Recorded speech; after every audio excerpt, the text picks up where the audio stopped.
Hogging Your Wallet. Climate Policy Measures. What Canadians need to know and don't. Hi, I'm Michelle Sterling for Friends of Science Society.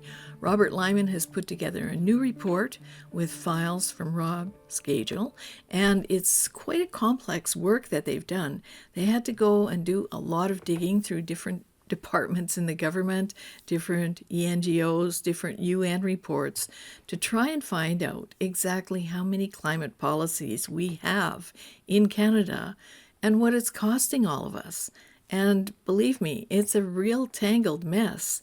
So the report is very comprehensive, but Robert Lyman thought, well, a lot of people would prefer to just have the key points. So he put together this PowerPoint, and I'm just going to walk you through it. So the first thing we have to know is that this is about way more than just the carbon tax. So Hogging Your Wallet, the new report, talks about the problem. Canadians will soon have a national election in which a central issue will be climate policy. Policy is about much more than the science, meaning whether it's right that eliminating the use of fossil fuels in Canada by 2050 will save the planet from dangerous warming. Notably, it's about whether the climate policy measures taken by the federal and provincial governments are having the intended effects at acceptable costs. In other words, have governments, in taking emissions reductions measures, demonstrated fiscal responsibility and accountability? So if you want to read the full report, it's right there on our blog, Hogging Your Wallet. Let's go on. We know that the federal government is spending at least $20 billion per year on climate measures, and that the provinces and territories with many more policy measures may be spending at least as much or more. We do not know exactly how many measures are being implemented, what they cost, what is their effect either on the economy or emissions, or how they may affect global temperatures and climate, if at all, by the end of the century. Key questions. What are the main instruments of climate policy in Canada? How many measures have been implemented? Why does the number of measures matter? How much have governments spent on these measures? Have the costs of the measures exceeded their benefits? Have the measures been cost-effective? Have the measures been fair? And what can we conclude from this? Pan-Canadian plus Climate Policy Framework, the 4 pillars. So these are the 4 pillars of these major policies. So one is pricing emissions, like taxing hydrocarbons use, the carbon tax, complementary actions, regulations, subsidies, standards, etc., building resiliency to climate changes that may occur, accelerating innovation and clean technology development and commercialization, for instance, with more subsidies and regulations. What are some of the key federal government legislations? Well, one is the Greenhouse Gas Pollution Pricing Act of 2018. This authorized carbon tax on households and small businesses. It also authorized the output-based pricing system on large industrial emitters. Then there's the Canadian Net Zero Emissions Accountability Act of 2020. This mandated the federal government accountability for setting national emissions reduction targets. So how many climate measures are there? Well, the federal government report to the UN in 2022 said that there were 103 federal government measures and 319 provincial and territorial ones. In 2023, the Canadian Climate Institute said that there were 112 federal government measures and 364 provincial and territorial ones.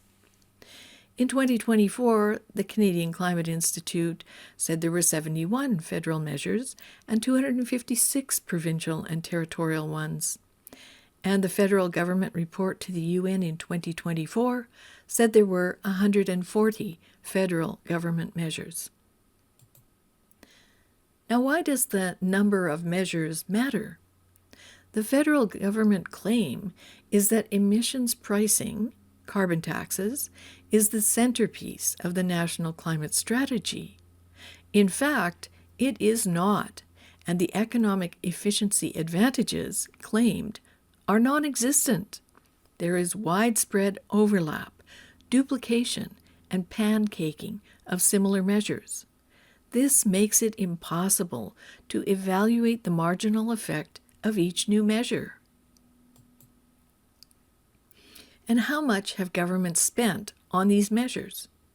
Well, the federal government statements in 2022 and 23 budgets state $240 billion spent and committed from 2016 to 2028. This does not count losses on overpayment of carbon tax revenues or foregone revenues from tax exemptions for clean energy. So, $476 billion over 2020 to 2030, according to the Canadian Climate Institute. And you should note that Canadian public sector accounting standards are not being followed. Have the costs of the policies exceeded their benefits? Governments have rarely published analyses of the costs and benefits of individual climate measures. A July 2024 analysis by the Fraser Institute of the federal government's 2022 Emissions Reduction Plan to 2030 concluded that the benefits were misleading and overstated. The economic costs by 2030 would be $6,700 per worker, and, if successful, would reduce global average temperatures by just 7 thousandths of a degree Celsius by 2100. Have the measures been cost-effective? Cost-effectiveness concerns how much a measure costs Canadian society in dollars per tons of greenhouse gas emissions avoided, sequestered, or reduced. No systematic effort has been made to assess the comparative cost-effectiveness of national climate measures since 1999. The simple fact is that we just don't know. The attitude is that it does not matter so long as we're saving the planet, but we're not. Have the measures been fair? Fairness is often subjective in the eye of the beholder. Governments tend to assess the fairness of climate measures in terms of whether they support income redistribution and gender equality. If one assesses it in terms of the economic burdens borne by those forced to bear the costs of emissions reduction, by far the largest costs fall on the western provinces. What can we conclude from this? Well, we don't know how many measures are in place, what they cost, what their effect is on the economy or emissions, or how much they may affect global temperatures and climate, if at all, by the end of the century. The public is repeatedly told that the next emissions reduction target will be met, even though not a single one ever has been. Governments are not being financially responsible or accountable, and this is not acceptable. Now, we have two reports on getting to net zero. I'm only showing one of them here, which is called Getting to Net Zero in Canada. It's on our blog, and we also have a video. And you can see here that getting to net zero in this short space of time is very unlikely. And this is from the Canadian Net Zero Emissions Accountability Act 2024 report, which came out last fall. And you can see that this is a very long way to go by next year to try and meet this target. And this is also a very long way to go to reach the target for 2030. think of the deprivation that would mean for you. And when you read this report, Getting to Net Zero in Canada, you'll find that it means a huge cut in your personal use of energy, which will likely be very unacceptable to you. It's very unlikely that we can meet this target without poverty and degrowth and deindustrialization. We have a couple of other net zero reports on our website, one by Robert Lyman called Net Zero Magical Thinking. So you can have a look at our blog and see what other reports you can see there. So as you can see, this is very problematic. We need to consider these issues very carefully as we go forward, because it's far more than just axe the tax, the carbon tax. That's a good start. But as you can see, there are literally hundreds of climate policies that are all tangled together, woven one on top of the other, through each other, and at different levels of government. So we really need to nix net zero. That's what we need to do. And to help you achieve that, we're going to have a little event on March the 11th at 7 p.m. in Calgary at the Best Western Village Park Inn. And you'll be able to see two of the authors of Energy and Climate at a Glance make presentations on net zero. Is it necessary? And also whether or not we have benefits from fossil fuels that we can't really get anywhere else. So I'd like to invite you to join us on March 11th, 2025 at 7 p.m. in Calgary at the Best Western Village Park Inn.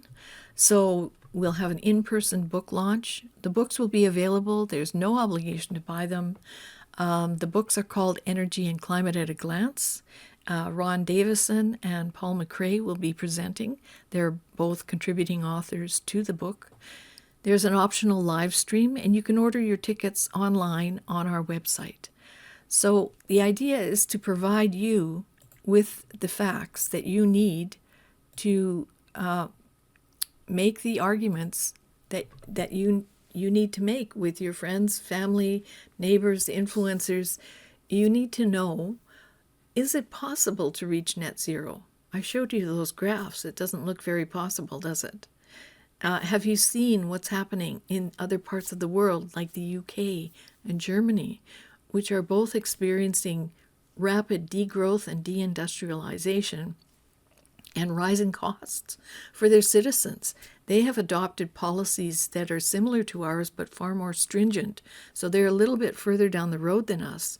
But they show us what's going to happen here. So we need to be able to make a U-turn, and you need to be able to make an informed argument. So that's why we're having this event.